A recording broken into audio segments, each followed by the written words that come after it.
शुरू करने जा रहे हैं 10th क्लास में magnetic effect of electric current, ठीक है ना। समझिएगा, चैप्टर है ना आपके में फिजिक्स में, मतलब साइंस में मुझे लगता है 18 चैप्टर है कोई, है ना। Magnetic effect of electric current, समझिएगा क्या मीनिंग होता है, नाम से ही क्लियर है। Magnetic effect of electric current मतलब इलेक्ट्रिक करंट के होने से जो मैग्नेटिक इफेक्ट प्रोड्यूस होता है, that is the magnetic effect of electric current. What is the meaning of this word, this sentence? It is the generation of magnetic field around the current carrying conductor. It is the generation of magnetic field around the current carrying conductor. क्या कहलाता है? Magnetic effect of electric current. What is the magnetic effect of electric current? It is the generation of magnetic field around the current carrying conductor. ये हमारे पास I current किसी conductor से flow हो रहा है, ठीक है ना। इसके पास हमने क्यू चार्ज रखा है, क्यू चार्ज पे कोई फोर्स नहीं लगेगा, लगता ही नहीं, एक्सपेरिमेंटल है ये, कोई फोर्स नहीं लगता। ये हमारे पास करंट कैरिंग वायर है, आई करंट फ्लो हो रहा है, और यहाँ पे ये क्यू चार्ज है जो इस डायरेक्शन में वी वेलोसिटी से जा रहा है। अब क्यू चार्ज इस वेलोसिटी से जा रहा है तो इस पे क्या होगा, फोर्स लगेगा इस डायरेक्शन में। समझ रहे हैं बात को। अगर ये करंट कैरिंग कंडक्टर है और उसके पास कोई चार्ज रखा है, अगर चार्ज रेस्ट में है तब तो कोई बात नहीं है, लेकिन अगर चार्ज मूविंग है किसी पर्टिकुलर डायरेक्शन में, उसकी मोशन के परपेंडिकुलर क्या लगेगा, फोर्स लगेगा। समझ रहे हैं बात को, क्या लगेगा, फोर्स। मतलब मूविंग चार्ज पे करंट कैरिंग कंडक्टर की वजह से फोर्स लगता है। इस पे मूविंग चार्ज पे, मूविंग चार्ज पे करंट कैरिंग कंडक्टर की वजह से फोर्स लगता है। मूविंग चार्ज को ही हम करंट बोल दें क्या, मूविंग चार्ज को ही करंट बोल दें। ये तो वो था, कंडक्टर था, और ये है मूविंग चार्ज।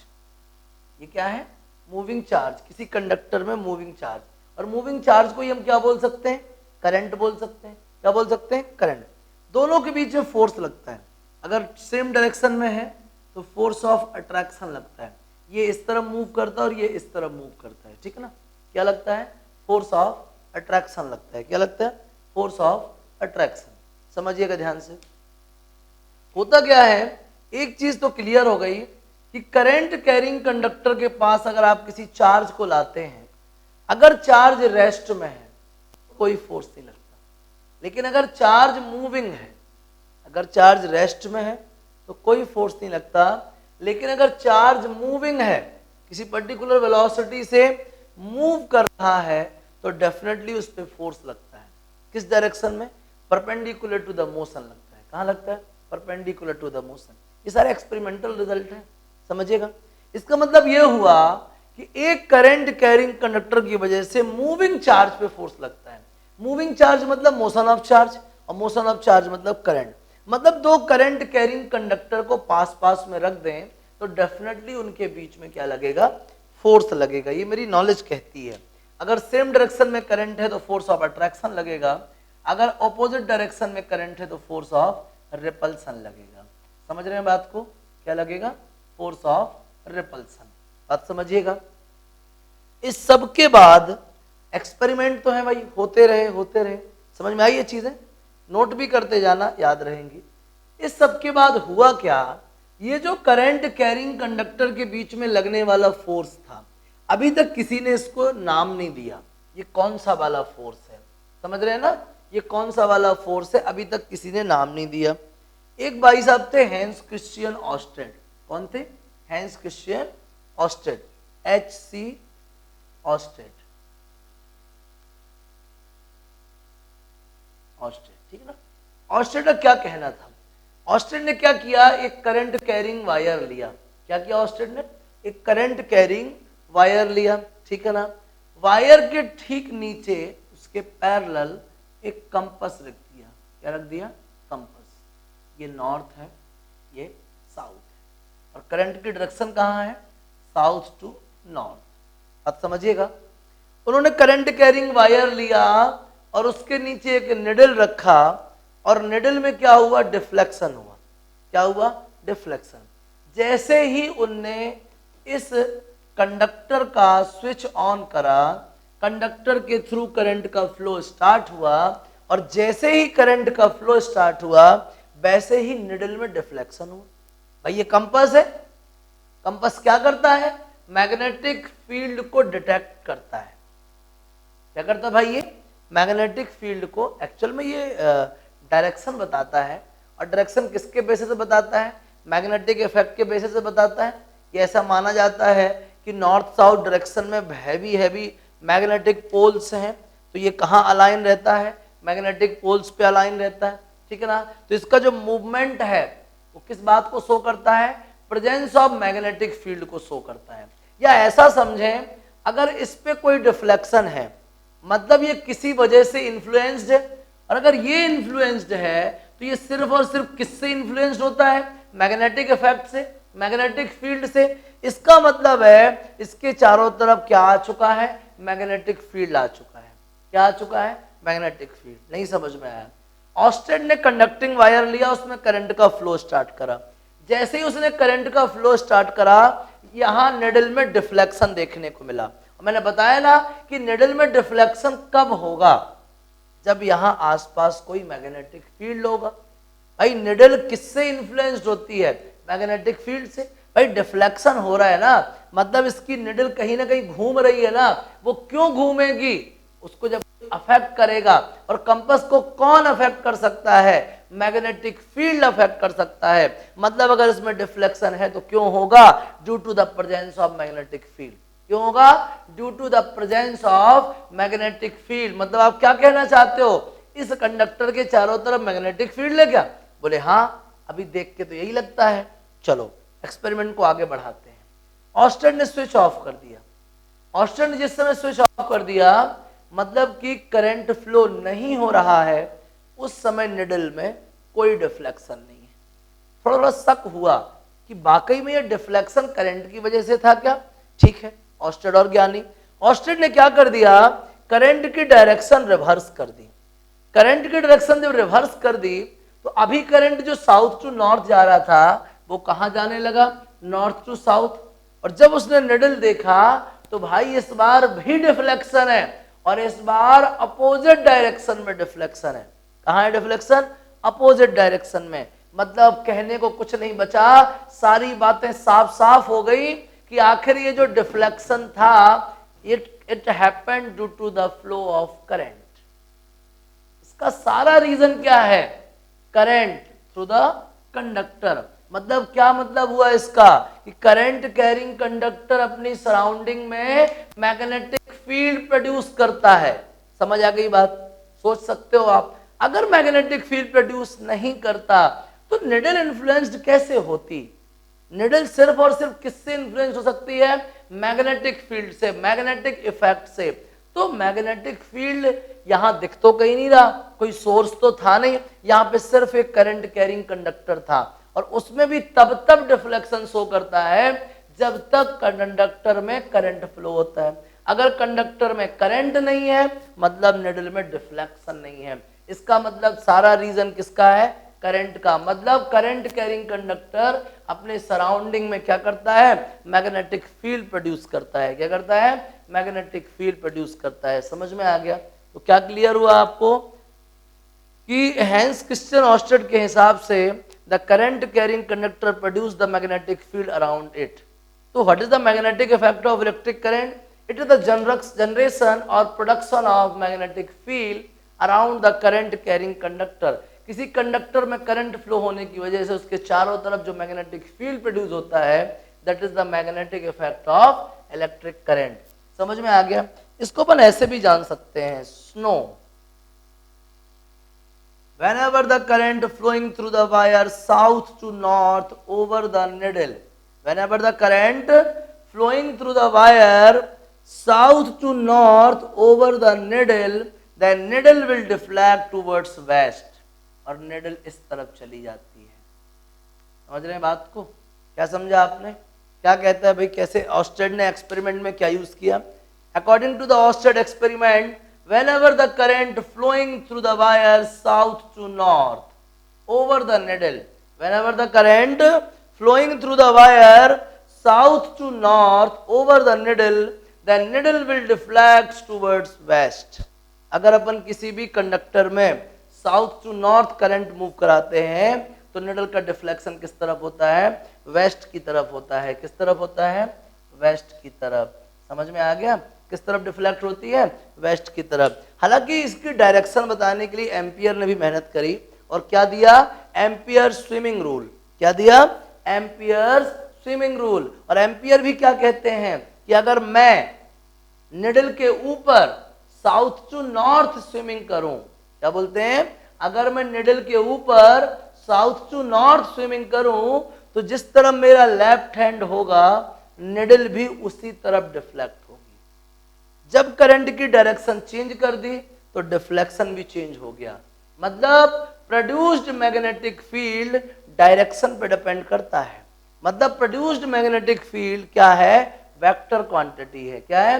Vector quantity. और उसकी डायरेक्शन किस पे डिपेंड करता है? डायरेक्शन ऑफ करंट पे। उसकी जो मैग्नेटिक फील्ड की डायरेक्शन है वो किस पे डिपेंड करती है? डायरेक्शन ऑफ करंट पे। किस पे? डायरेक्शन ऑफ करंट पे। आ गया समझ में? तो क्या हुआ? एम्पियर स्विमिंग रूल क्या है? According to the ampere swimming rule, whenever the ampere या फिर whenever we swimming over the needle south to north या over the needle along the direction of current, ठीक है ना? along the direction of क्या? current, then the deflection of needle will be towards क्या? the left hand side, ठीक है ना? Swimming कहते हैं, वो एम्पियर कहते हैं कि अगर मैं निडल के ऊपर साउथ टू नॉर्थ स्विमिंग करता हूं तो निडल में डिफ्लेक्शन किस तरफ होगा? मेरे लेफ्ट हैंड के साइड। समझ में आ गया? करंट की डायरेक्शन में या साउथ टू नॉर्थ। समझ गए बात को? तो इस तरीके से आप ये समझ लीजिए कि ऑस्टेड ने अपने एक्सपेरिमेंट में क्या प्रूव कर दिया कि every current carrying conductor produce magnetic field around it. Her current carrying conductor अपने चारों तरफ क्या करता है? मैग्नेटिक फील्ड प्रोड्यूस करता है। और वो मैग्नेटिक फील्ड कैसी क्वांटिटी है? वेक्टर क्वांटिटी है। मतलब वो डायरेक्शन पे डिपेंड करती है। और फील्ड की डायरेक्शन किस बात पे डिपेंड करती है? डायरेक्शन ऑफ करंट पे डिपेंड करती है। समझिएगा? फील्ड की डायरेक्शन निकालने के लिए क्या है हमारे पास? Right hand thumb rule. Right hand thumb rule, ठीक है ना? और दूसरा क्या है? Maxwell corkscrew rule. Maxwell's corkscrew rule. आज समझिएगा कैसे? Right hand thumb rule. Right hand thumb rule, if the current is flowing along the thumb, if the current through the conductor directed along the thumb, then curling of finger shows the direction of magnetic field. अब current अगर ऐसा है तो field lines ऐसी होंगी, नीचे से enter होंगी, ऊपर से निकलेंगी, नीचे से एंटर होंगी, ऊपर से एमिट होंगी। समझ गए ना? करंट की डायरेक्शन अगर यहाँ है तो फील्ड लाइन ऐसी होंगी, ऊपर से एंटर होंगी और नीचे से एमिट होंगी। करंट अगर ऐसा है तो फील्ड लाइन ऐसी होंगी, करंट अगर ऐसा है तो फील्ड लाइन क्लॉकवाइज होंगी। करंट अगर perpendicular inward to the plane है, अलोंग द थंब है ना, perpendicular inward to the plane है, तो फील्ड लाइंस कहाँ होंगी? क्लॉकवाइज। कहाँ होंगी? क्लॉकवाइज। दिख रहा है ना आपको? अगर करंट परपेंडिकुलर आउटवर्ड है, करंट कहाँ है? परपेंडिकुलर आउटवर्ड, तो फील्ड लाइंस कहाँ होंगी? Anti clockwise. क्या है ये? Right hand thumb rule. Thumb क्या बताता है? Direction of current. और कर्लिंग ऑफ फिंगर्स क्या बताती हैं? Direction of magnetic field. क्या कहलाता है? Right hand thumb rule. If the current directed along the right hand thumb, if the current directed along the right hand thumb, then curling of fingers will shows the direction of magnetic field. Then curling of finger will shows the direction of क्या? Magnetic field. अगर हम क्या करें? अगर current की direction along the thumb है तो curling of fingers की डायरेक्शन क्या होगी? डायरेक्शन ऑफ मैग्नेटिक फील्ड होगी। क्या होगी? Direction of magnetic field. आगे समझ में? दूसरा मैक्सवेल कॉर्क स्क्रू। यार स्क्रू को टाइट करोगे तो कहां जाएगा? इनवर्ड। मतलब करंट अगर स्क्रू की डायरेक्शन में हो, ठीक है ना, तो फील्ड कहां होगा? स्क्रू रोटेशन की डायरेक्शन में, ठीक है ना। अगर आप स्क्रू को टाइट करते हैं तो कैसा मूव करेंगे? कैसा मूव करेंगे? क्लॉकवाइज। मतलब करंट अगर परपेंडिकुलर इनवर्ड है तो डायरेक्शन ऑफ मैग्नेटिक फील्ड क्या होगी, क्लॉकवाइज। करंट अगर परपेंडिकुलर इन, देखो ना आप स्क्रू जब टाइट करते हो तो ऐसे ही ना घुमाते हो, ऐसे घुमाते ना, ये कौन सा मूवमेंट है, क्लॉकवाइज। और जब स्क्रू टाइट होता है तो अंदर जाता है, तो करंट की डायरेक्शन अगर परपेंडिकुलर इनवर्ड है तो मैग्नेटिक फील्ड की डायरेक्शन क्या होगी, क्लॉकवाइज। अगर करंट की डायरेक्शन अगर आउटवर्ड है तो फील्ड लाइंस की डायरेक्शन क्या होगी, एंटी क्लॉकवाइज। जब स्क्रू खोलते हैं तो बाहर आता है, और खोलते ऐसे हैं, ऐसे मतलब एंटी क्लॉकवाइज। कैसा, एंटी क्लॉकवाइज। समझ में आ गया, क्लियर हो गया। तो क्या समझा, एक तो मैक्सवेल कॉर्क स्क्रू रूल, दूसरा राइट हैंड थंब रूल। समझ में आ गया। थंब अगर करंट है तो कर्लिंग क्या है, मैग्नेटिक फील्ड। समझ में आ गया, बढ़िया से क्लियर हो गया। चलिए नोटिस कीजिएगा, तो इस तरीके से हम करंट कैरिंग कंडक्टर में डायरेक्शन बता सकते हैं, चाहे वो सर्कुलर कंडक्टर हो, चाहे वो सोलेनॉइड हो, चाहे वो प्लेन हो, कुछ भी हो, लीनियर हो, सब में डायरेक्शन पर ऐसे ही निकाल सकते हैं। हालांकि वो आगे जाके मॉडिफाई हो जाती हैं, बाकी लगता सब में यही राइट हैंड थंब रूल ही है। मैं रिलेट करा दूंगा, चिंता मत करना, रिलेट करा दूंगा पक्के में, समझिएगा आगे। इसके बाद कुछ और बेसिक टर्म्स हैं जो आपको जानना है। नोट्स मैंने भेज दिया, प्रॉपर्ली रीड करिएगा, उसका कोई वर्ड छूट जाए तो मुझे मैसेज कीजिएगा। तो हमको ये मालूम चल गया हैंस क्रिश्चियन ऑस्टेड की हेल्प से कि अगर कोई करंट कैरिंग कंडक्टर है तो डेफिनेटली उसके चारों तरफ क्या होगा, मैग्नेटिक फील्ड होगा। क्या होगा, उसके चारों तरफ मैग्नेटिक फील्ड होगा। ये बात हमें अच्छे से क्लियर हो चुकी है, ठीक है ना। उस मैग्नेटिक फील्ड की डायरेक्शन कहाँ होगी ये भी मालूम चल चुका है, स्नो भी मालूम चल गया, एम्पियर स्विमिंग रूल भी मालूम चल गया। इसके बाद ये टर्म्स जानो आप, मैग्नेटिक फील्ड क्या होता है, मैग्नेटिक फील्ड क्या होता है, समझिएगा। मान लीजिए कोई मैग्नेट रखा है, क्या रखा है, ये मैग्नेट, ठीक है, ये नॉर्थ है और ये साउथ है। ये कोई मैग्नेट रखा है तो ये अपने चारों तरफ एक इन्फ्लुएंस क्रिएट करेगा, ठीक है ना। अपने चारों तरफ ये एक इन्फ्लुएंस क्रिएट करेगा, ठीक है ना, एक इन्फ्लुएंस क्रिएट करेगा। वो इन्फ्लुएंस जिस रीजन तक डिस्ट्रीब्यूटेड रहेगा उसी को अपन क्या बोलते हैं, मैग्नेटिक फील्ड बोलते हैं। क्या बोलते हैं, मैग्नेटिक फील्ड। आई बात समझ में। अगर नॉर्थ पोल से फील्ड लाइंस बाहर आती हैं और साउथ पोल से एंटर होती हैं, फील्ड लाइंस अलग वर्ड बोल दिया, एक सेकंड के बाद डिस्कस करेंगे। Magnetic field, what is magnetic field, field यार, फील्ड मतलब region. What is the magnetic field, it is the region around the magnet or magnetic material. What is the magnetic field? It is the reason, field मतलब reason, it is the reason around the magnet or a magnetic substance at where या up to where another magnetic pole or magnetic substance can experience the influence, ठीक है ना, by this या influence of this. What is the magnetic field? Magnetic field is the reason. What is the magnetic field? Magnetic field is the reason. कौन सा reason, कौन सा area, जहां तक कोई दूसरा मैग्नेटिक पोल एक इन्फ्लुएंस एक्सपीरियंस कर सकता है। इन्फ्लुएंस मतलब कि उसको फोर्स ऑफ अट्रैक्शन लगेगा या फोर्स ऑफ रिपल्सन लगेगा, उस रीजन को हम क्या बोलते हैं, मैग्नेटिक फील्ड बोलते हैं। किसी मैग्नेट, मान लो हमने यहाँ पे मैग्नेट रख दिया, हम यहाँ पे एक दूसरा मैग्नेट लेके आए, तो हम क्या लेके आए, नॉर्थ पोल लेके आए। क्या लेके आए, नॉर्थ पोल। हम एक और मैग्नेट लेके आए, क्या लेके आए, साउथ पोल। हम एक और मैग्नेट लेके आए, क्या लेके आए, नॉर्थ पोल।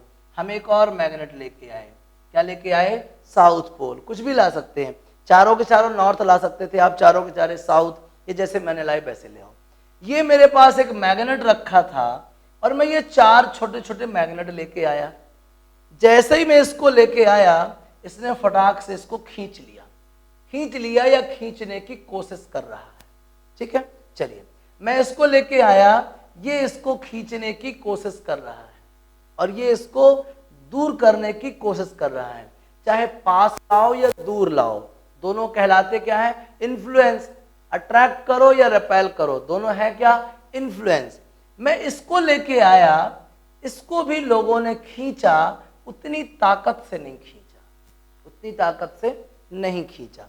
समझिएगा ध्यान से, उतनी ताकत से नहीं खींचा जितनी ताकत से खींचना चाहिए। और मैं इसको लेके आया तो ना तो किसी ने इसको धक्का दिया और ना ही किसी ने इसको खींचा।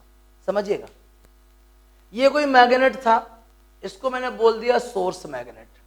दूसरा नॉर्थ पोल में लेके आया, अट्रैक्ट रिपेल दोनों हुए, मतलब ये इन्फ्लुएंस्ड हुआ किसकी वजह से, due to the source magnet.